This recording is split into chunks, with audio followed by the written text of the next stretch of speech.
अस्सलाम वालेकुम। इंडिया से क्वेश्चन है जी, अगर बाहर का टेम्परेचर 45 डिग्री हो तो हमें पर केजी CFM क्या देनी चाहिए परिंदे को।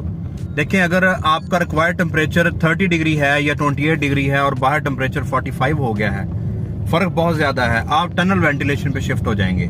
और टनल वेंटिलेशन में जो CFM दी जाती है वो 5 CFM पर केजी बॉडी वेट दी जाती है।